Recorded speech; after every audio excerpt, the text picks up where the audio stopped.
Bonjour à tous, je vais vous présenter ici un outil que j'ai réalisé moi-même, qui est disponible en ligne. Je vous donnerai le lien à la fin de la vidéo.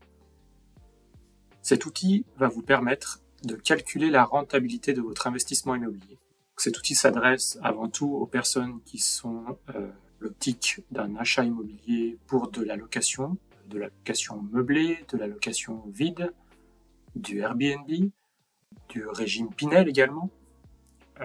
Vous allez avoir la possibilité de choisir toutes ces options que je vais détailler plus tard dans la vidéo. Comment se présente cet outil? Donc c'est assez simple.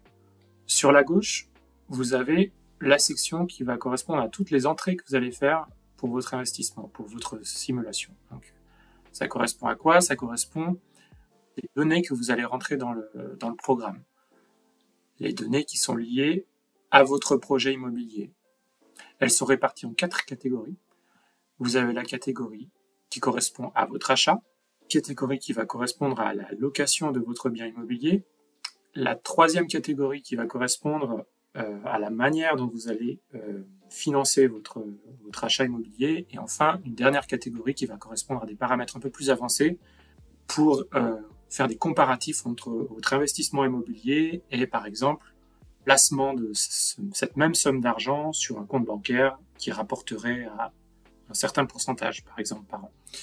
Donc, vous avez ici ces 4 catégories sur la gauche, et ensuite vous avez au centre de la page les résultats de cette simulation. Ce qui est très intéressant avec cet outil, c'est que les données qui sont affichées sont mises à jour en temps réel en fonction des paramètres que vous entrez sur la gauche. Donc ça, c'est vraiment unique dans les outils que j'ai pu voir sur Internet. En général, on doit remplir tout un formulaire pendant 10 minutes, 15 minutes, et ensuite, à la fin, on vous donne un résultat. Mais c'est quand même assez lourd, parce que si vous voulez modifier un paramètre, il faut revenir remodifier votre formulaire et retrouver à la fin un nouveau résultat. Donc, vous perdez en aller-retour à chaque fois. Pour changer juste un paramètre, vous allez perdre 5 minutes. Donc ici, vous pouvez changer un paramètre et instantanément voir l'impact de ce changement sur le résultat. Donc allons-y. Donc sur la gauche, on va commencer par la catégorie achat. Donc l'achat de votre bien. Ici, vous avez une première section qui va correspondre finalement à quel est le type d'achat que vous faites. Et c'est un appartement, une maison ou un immeuble. Par exemple, on va choisir appartement. Est-ce que c'est un bien neuf ou un bien ancien? Donc nous, on va partir par exemple sur un appartement neuf qu'on aurait acheté sous le dispositif Pinel. Et donc, on va choisir par exemple le régime réel, Pinel. Donc là, on a la possibilité de choisir la zone d'investissement. Donc ça, c'est une information que vous pouvez retrouver sur Internet dans le cas spécifique du régime Pinel. Vous pouvez voir si votre appartement est dans l'une de ces 4 régions. Donc, par exemple, on va supposer que notre appartement est dans la région parisienne, donc on est vraiment dans la plus haute tension immobilière, donc c'est A bis dans ce cas-là. Ensuite, vous avez une autre section qui est le TMI. Qu'est-ce que le TMI? C'est le taux marginal d'imposition, c'est-à-dire c'est le taux maximum auquel vous êtes assujetti lorsque vous déclarez vos impôts.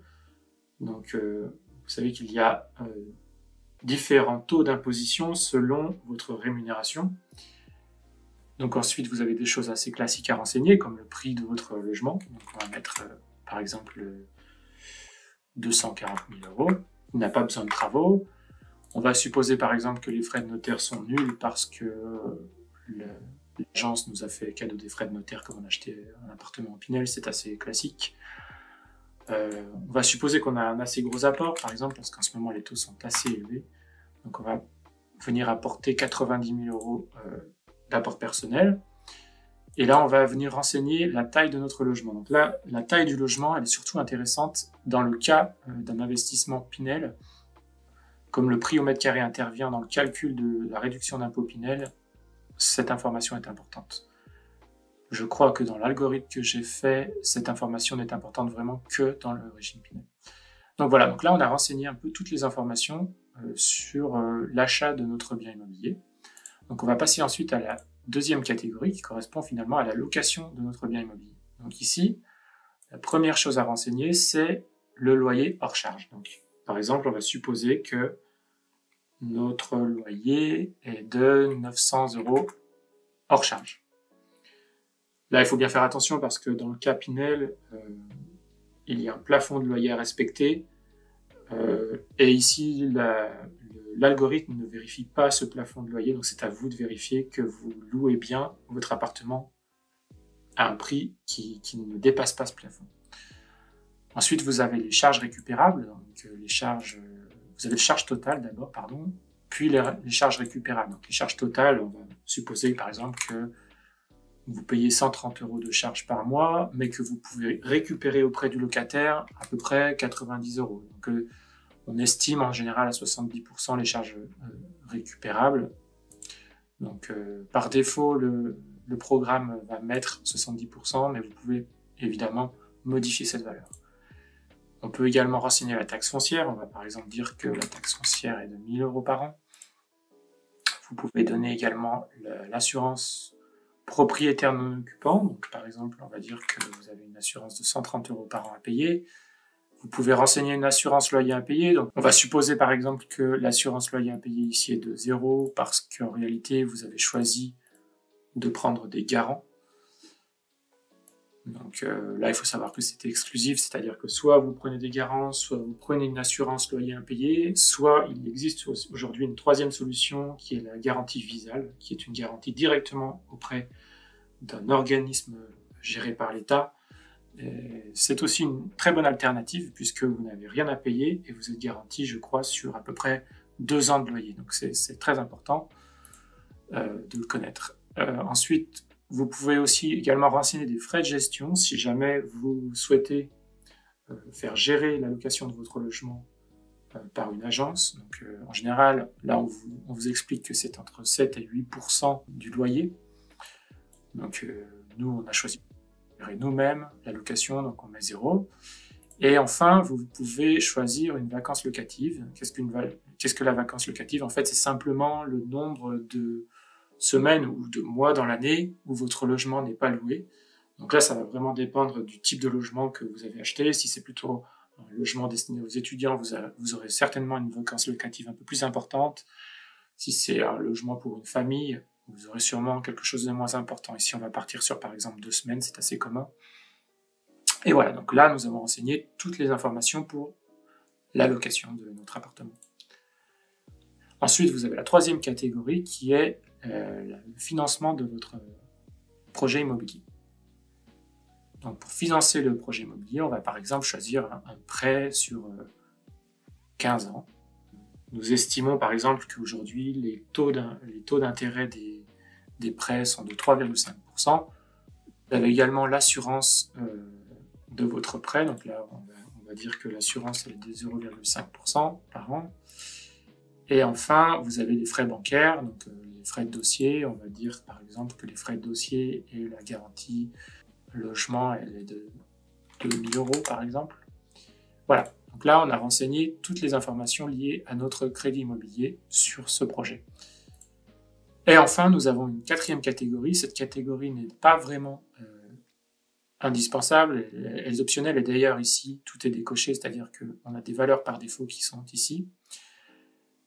Donc, cette catégorie va vous permettre de faire un comparatif entre votre projet immobilier et un investissement qui serait plus simple, qui serait le placement de votre argent en assurance vie ou en bourse, par exemple.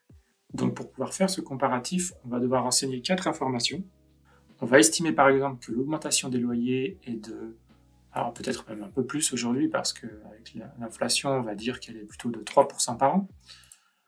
On va également pouvoir renseigner l'augmentation des charges. Donc elle est à peu près pareille, on va dire 3% par an. Aujourd'hui, on a quand même un bien qui n'augmente pas tant que ça, donc on va mettre 1% par an, par exemple. On va estimer que placer son argent sur un compte bancaire ou en bourse, ça peut nous rapporter 3% net par an. Voilà. Donc ici, on a renseigné toutes les informations dont on pense qu'elles sont à peu près justes. Voilà, donc une fois qu'on a renseigné toutes ces informations, ici, on a le résultat de notre simulation. Ou plus exactement, on a le résultat résumé de notre simulation sur ces 3 boîtes. Sur la boîte de gauche, ici, vous avez le rendement. les deux valeurs de rendement qui sont affichées, brut et net, sont en réalité les rendements à la deuxième année. Ce qu'il faut savoir, c'est quand on fait un investissement immobilier, la première année est toujours un peu spéciale. Lors de la première année, vous avez des frais bancaires liés au crédit immobilier que vous venez de prendre, vous avez peut-être des travaux à déclarer, etc. Donc la première année est un peu particulière, donc les rendements qu'on affiche ici sont les rendements de la deuxième année, et pas de la première année. En général, la deuxième année est plus représentative du taux que vous allez avoir sur les prochaines années. Et d'ailleurs, ici, sur le petit graphique qu'on voit en dessous, on peut voir quelle est l'évolution du rendement au fil des années. Donc on voit par exemple ici qu'il y a un palier jusqu'à la 9e année. Ensuite, de la 9e à la 12e année, on a un palier un peu plus bas. Et ensuite, au-delà de la 12e année, on descend encore plus. Alors, pourquoi est-ce qu'on a ces trois paliers? C'est tout simplement parce qu'on est sur le dispositif Pinel. Et il faut savoir que le dispositif Pinel nous permet d'avoir une réduction d'impôt pendant 9 ans. Qu'entre 9 ans et 12 ans, on a une nouvelle réduction d'impôt, mais qui est plus faible que les 9 premières années. Et au-delà des 12 ans, on n'a plus de réduction d'impôt. Ça explique ces trois paliers. Donc ici, d'un coup d'œil, on peut voir l'évolution du rendement au fil des années. On a également dans la boîte du milieu l'évolution du cash flow au cours des années. Qu'est-ce que le cash flow? Alors si vous êtes un peu familier avec l'investissement immobilier, vous connaissez ce terme. Le cash flow, c'est simplement, en tout cas ici, c'est ma définition du cash flow, c'est l'argent que vous allez devoir apporter à votre projet tous les mois ou bien que vous allez toucher tous les mois si jamais votre investissement est très rentable. Donc ici, par exemple, ce qu'on peut voir, c'est que le cash flow est négatif. Ça signifie quoi? Ça signifie que vous allez devoir faire un effort de 175 € tous les mois. Ça ne veut pas dire que vous allez perdre de l'argent sur cet investissement, ça veut simplement dire que vous allez devoir faire un effort, vous allez devoir apporter 175 € en moyenne tous les mois. Ça ne veut pas dire que votre rendement est mauvais, d'ailleurs ici on le voit, votre rendement il est de 4% net, 4,4% net et de 4% brut. Donc vous avez un rendement qui est plutôt intéressant, mais votre cash flow est négatif, tout simplement parce que vous allez devoir faire un effort, parce qu'en fait il y a plus d'argent qui sort que d'argent qui rentre, mais l'argent qui sort c'est pas de l'argent perdu. C'est pour ça que vous avez un rendement qui est positif et qui est intéressant, tout simplement parce que l'argent qui sort, c'est de l'argent qui sert à faire augmenter votre patrimoine, puisqu'il sert à payer votre prêt immobilier, mais l'argent que vous donnez quand vous payez votre prêt immobilier, c'est pas de l'argent perdu, c'est de l'argent qui rentre dans votre patrimoine. C'est très important d'avoir une vision de votre cash flow, puisque s'il est négatif, vous saurez que vous allez devoir apporter de l'argent, vous allez devoir faire un effort financier pour supporter votre projet. S'il est positif, ça signifie que vous avez déjà, en plus de votre investissement, de l'argent qui va rentrer et que vous allez pouvoir utiliser soit pour un nouvel investissement, soit pour vivre avec, si vous souhaitez l'indépendance financière par exemple. Et enfin, sur la boîte de droite, on a une vision de votre crédit. Donc ici, on voit qu'on a fait un emprunt de 150 000 €. Pourquoi 150 000? Parce qu'on avait acheté un bien à 240 000 €, qu'on a fait un apport personnel de 90 000 €. Et donc la différence des deux, c'est 150 000 €. Et donc ici, ce qu'on peut voir, c'est quoi? C'est que le taux global de notre prêt immobilier est de 4%. C'est assez logique puisqu'ici, on avait 3,5 de taux nominal et 0,5 d'assurance. On nous a calculé donc une mensualité de 1 135 € par mois, dont 62,50 € d'assurance liée à ces 0,5% par an. Donc voilà, donc ici dans ces trois cases, on a bien un résumé de la simulation de votre projet, de votre investissement immobilier. Donc ensuite, on va pouvoir rentrer dans le détail. Donc ici, sur cet onglet, ce qu'on peut voir, c'est l'évolution du rendement annuel au fil des années. Donc en fait, on retrouve ce qu'on avait tout à l'heure dans la case ici, qui était beaucoup plus succincte. Ici, on le retrouve de manière plus détaillée et on peut regarder sur la durée que l'on souhaite. Donc là, on retrouve exactement ce qu'on avait tout à l'heure. Voilà. Et on peut zoomer sur une partie qui nous intéresse et on peut regarder d'année en année comment ça évolue. Par exemple, ici en année 1, donc ça c'est vraiment la première année, on est sur un taux net de 4,8%. Ensuite, on tombe à la deuxième année à 4,44%, donc c'est ce qu'on retrouve ici. Ensuite, on est sur un palier. Alors là, ça augmente légèrement. Pourquoi ça augmente légèrement? C'est tout simplement parce qu'on a mis les paramètres avancés que le loyer augmentait de 3% par an. Et donc, c'est très certainement ça qui fait que ça joue un petit peu. Ensuite, on retrouve notre palier à l'année 9 et le nouveau palier à l'année 12, et ainsi de suite. Voilà, donc là, c'est le rendement de votre investissement avec le dispositif Pinel. Et donc là, ce qui est très intéressant, c'est que dans la section suivante, on va pouvoir comparer le rendement du dispositif qu'on a choisi, c'est-à-dire ici le dispositif Pinel, avec un autre rendement correspondant à d'autres solutions location. Donc si on avait choisi par exemple de la location meublée au réel, du nu au réel, du LMNP simplifié, etc. Donc en fait, c'est toutes les combinaisons qu'on retrouve ici que l'on va pouvoir comparer avec celle qu'on a choisie. Donc on peut également décider par exemple de désactiver les autres dispositifs. Donc là, on retrouve exactement ce qu'on avait ici. Et on peut par exemple comparer notre même investissement si on l'avait fait en location nue simplifiée.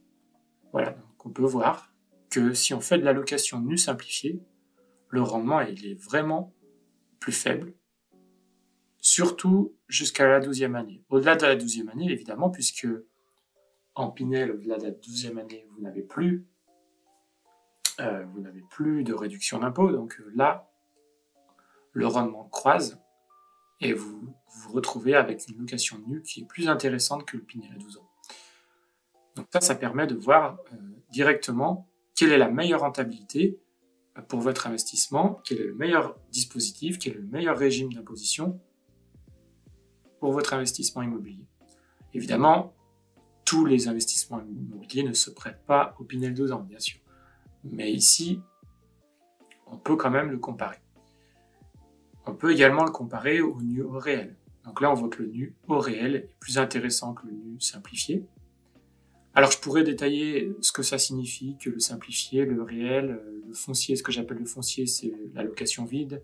Le LMNP, qu'est-ce que c'est? C'est la location meublée non professionnelle. Donc là, on pourrait faire une vidéo dédiée à ces différents modes d'imposition, le simplifié, le réel, etc. Ici, c'est pas vraiment l'objet de la vidéo. Ici, c'est de présenter l'outil. Mais si vous souhaitez, je peux expliquer quels sont les différents dispositifs. Et donc, on peut continuer comme ça. On peut comparer avec le meublé simplifié et le meublé au réel. Donc, on voit ici que le meublé au réel devient plus intéressant à partir de la 10e année. C'est-à-dire qu'il vaut mieux faire ici un Pinel sur 9 ans et passer ensuite sur du meublé au réel. Donc ensuite, c'est à voir si c'est réalisable, bien sûr, en fonction de votre type de logement, etc. Mais ici, ça nous permet d'avoir vraiment une vue globale des différents rendements en fonction des choix qu'on fait au niveau de notre imposition et au niveau de nos dispositifs Pinel ou non. Prochaine section, ça correspond au cash flow. Le cash flow, c'est quoi? C'est ce qu'on a vu tout à l'heure, c'est la différence entre l'argent qui sort et l'argent qui rentre sur votre compte tous les mois. Donc par exemple, la première année, ce qu'on voit, c'est qu'on va payer plus de charges, plus d'argent va sortir que d'argent qui va rentrer. Donc ici, on voit par exemple que notre prêt nous coûte 1072 € par mois. On a 288 € de charges par mois. Et en entrée, on a un loyer de 874 €. Donc, on a plus d'argent qui sort que d'argent qui rentre.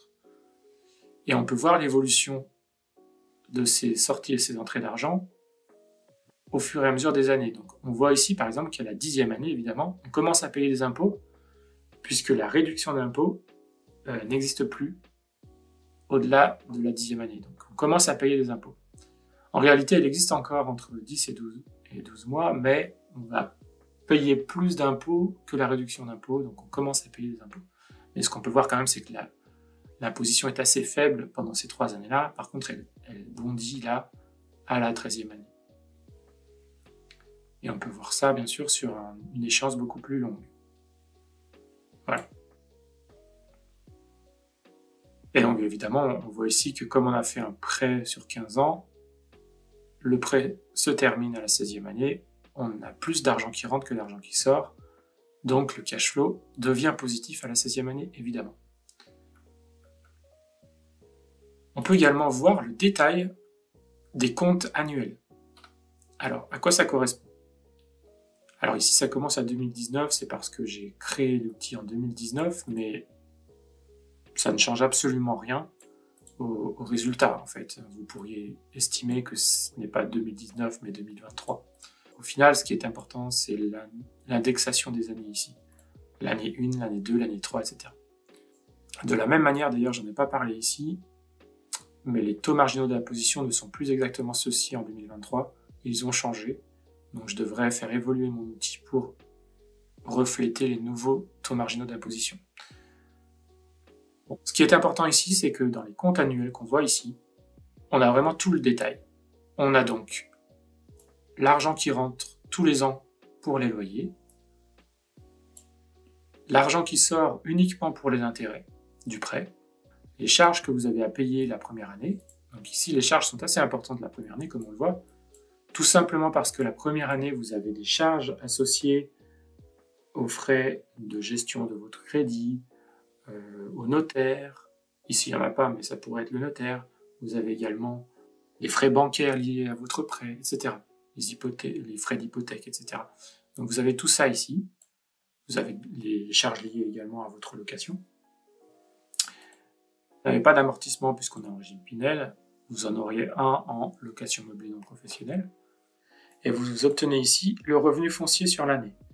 Donc là, vous voyez par exemple que le revenu foncier est nul. Quasiment nul.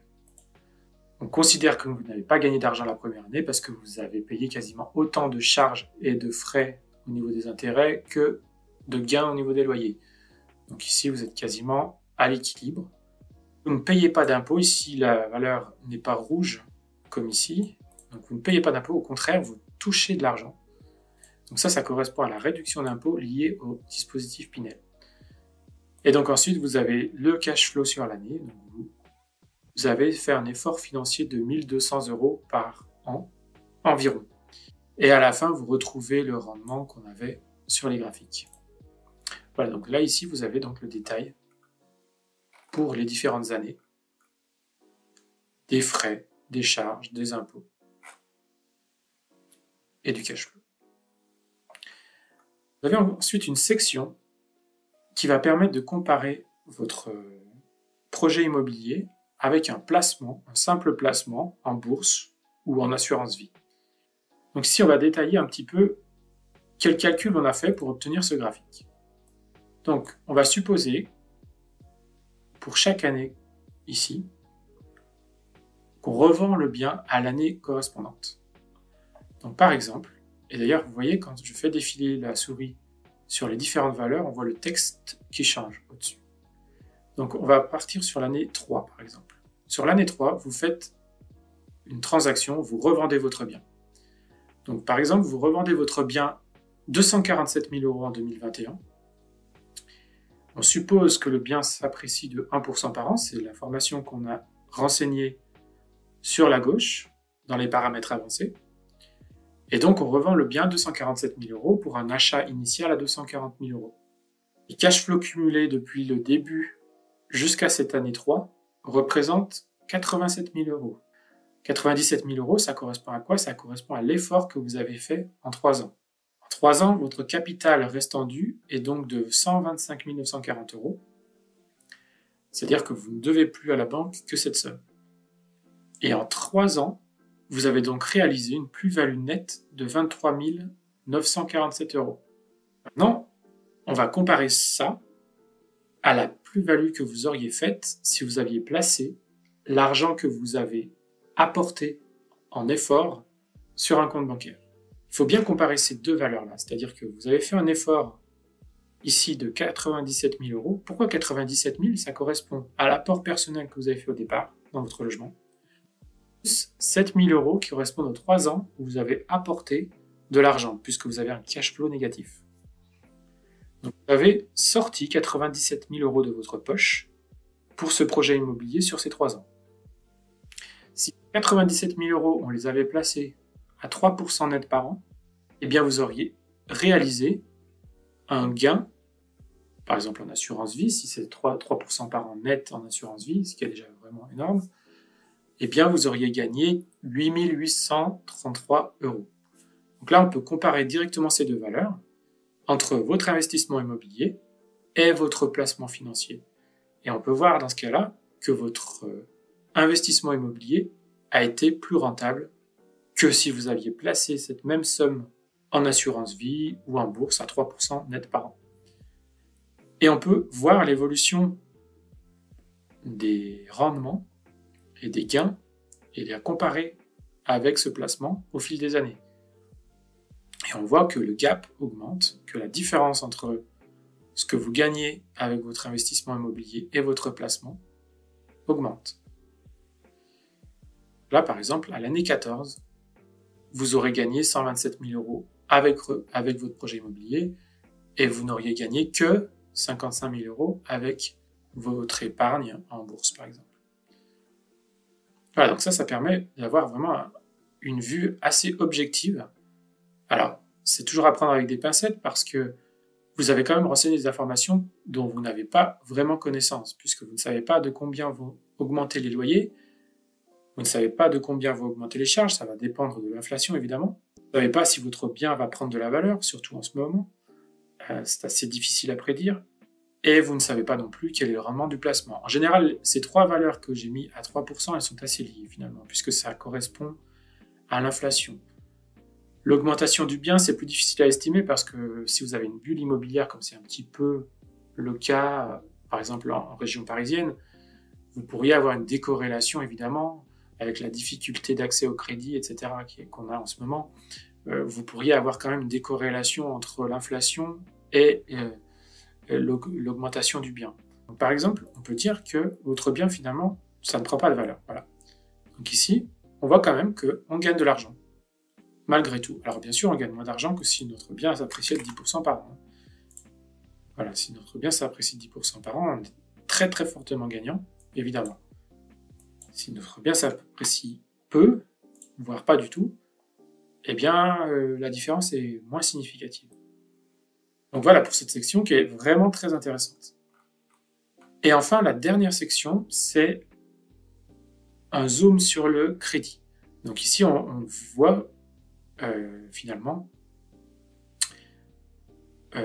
combien vous coûte votre crédit immobilier. Donc vous avez la part du capital remboursé sur l'année 1, la part des intérêts à payer sur l'année 1 et la part de l'assurance. Et on voit évidemment qu'au cours des années, la part des intérêts diminue, puisqu'on rembourse la base au fur et à mesure du temps. Et bien sûr, sur la dernière année, on n'a quasiment plus d'intérêts à payer. En revanche, on voit bien que l'assurance est constante toutes les années, évidemment. Et on voit que la part du capital augmente dans la mensualité. Et enfin, on peut voir le détail de notre crédit. Donc, on peut voir, par exemple, quelle est la mensualité hors assurance, le coût de l'assurance, la part des intérêts, la part du capital et le montant restant dû. Donc ici, on a tous les mois, on peut voir la part restant due et toutes ces informations. Donc c'est vraiment l'échéancier, finalement, de votre prêt tel qu'il vous est fourni, par exemple, par votre banque. Voilà, donc je crois qu'on a fait à peu près le tour de l'outil. Donc vous voyez que c'est un outil quand même assez complet pour estimer si votre projet immobilier est rentable ou non. Évidemment, comme je le disais au début, vous pouvez vraiment changer un paramètre sur la gauche et voir directement l'impact de ce paramètre sur le résultat de la simulation. Donc, par exemple, ici, on va changer l'apport. On va dire, finalement, 90 000 euros, c'est quand même assez important, donc on va passer à 40 000 euros. Donc si je change 40 000 €, tout va changer ici sur la droite. On va voir que le rendement change, le cash flow change, évidemment, j'ai moins d'apport, donc je vais avoir un effort à faire tous les mois qui est plus important. Et enfin, un emprunt qui est beaucoup plus élevé. Tout à l'heure, on avait un emprunt qui était de 150 000 €, ici on a un emprunt de 200 000 €. Et évidemment, on va avoir les rentabilités qui vont changer. On va pouvoir vérifier les différences avec d'autres dispositifs d'imposition. On va pouvoir regarder les cash flows, on va pouvoir regarder si l'investissement en placement financier est plus intéressant que l'investissement immobilier, et ainsi de suite, et l'amortissement du crédit. On voit maintenant que le crédit est passé sur une mensualité un peu plus élevée de 1 513 € par mois. Donc voilà, j'espère que cette vidéo vous a plu, j'espère que vous avez pu voir un petit peu la puissance de cet outil, qui vous permet vraiment de tester toutes les configurations possibles et vraiment très rapidement. Vous pouvez par exemple faire une recherche, je ne sais pas, par exemple sur le bon coin d'un appartement et directement estimer si le bien que vous voyez sur le bon coin, par exemple, est très intéressant ou non. Et une dernière chose que je voulais vous expliquer également, c'est que vous pouvez conserver vos projets. Donc ici, par exemple, vous êtes satisfait de la simulation que vous avez faite, vous avez envie de conserver toutes ces informations. Donc ici, vous allez donner un nom à votre simulation. Donc, par exemple, on va dire mon premier projet. Voilà, mon premier projet immobilier, hop, vous faites sauvegarder, et voilà, il apparaît ici. Donc là, il y a un petit résumé très simple. Donc, achat d'un appartement d'une surface de 42 m² au prix de 240 000 €, et il s'affiche ici. Vous avez également la possibilité de recharger plus tard donc, ce projet. Donc, par exemple, si je recharge la page, ici, voilà, vous ne perdez pas votre projet. Il apparaît ici. Donc ça a été sauvegardé en réalité dans votre navigateur web. Vous pouvez supprimer votre projet, vous pouvez le recharger. Donc ici, on n'en a qu'un seul, donc ça ne sert à rien de le recharger, il est déjà chargé. Et vous pouvez faire une troisième chose qui est de l'exporter et de le partager avec quelqu'un. Donc ça, c'est super. Vous avez ici un lien qui est généré. Vous faites copier le lien. Donc c'est une URL que vous allez copier n'importe où dans le navigateur. Vous pouvez l'envoyer sur WhatsApp, Telegram, tout ce que vous voulez. Et la personne à l'autre bout va ouvrir ce lien et va retrouver toutes les informations que vous avez fournies. Donc vous allez pouvoir partager vos projets de cette façon. Donc c'est vraiment très puissant. Et vraiment, par exemple, si vous décidez de changer une valeur, et si vous décidez par exemple de changer, je sais pas, par exemple, vous décidez de faire du LMNP plutôt, voilà. Donc ici, vous allez faire LMNP, sauvegarder, voilà. Donc vous avez votre nouveau projet. Et vous pouvez naviguer entre vos deux projets. Donc ici, vous avez votre projet en version Pinel et votre autre projet en version LMNP. Vous avez la possibilité de les supprimer, de les partager avec vos amis. Et je voulais parler d'une dernière chose. Si vous êtes satisfait de cet outil, puisqu'il est totalement gratuit, vous avez la possibilité de me soutenir en faisant un petit don, soit en crypto-monnaie, soit un petit don classique par PayPal. Voilà, j'espère que cette vidéo vous a plu. J'ai essayé d'être le plus exhaustif possible. Malgré tout, si vous avez des questions, vous pouvez me les poser en commentaire. Je me ferai un plaisir d'y répondre. Si vous êtes arrivé au bout de cette vidéo, félicitations. C'était quand même assez long, mais j'espère que ça vous a plu. Et j'espère que vous allez pouvoir en tirer le meilleur.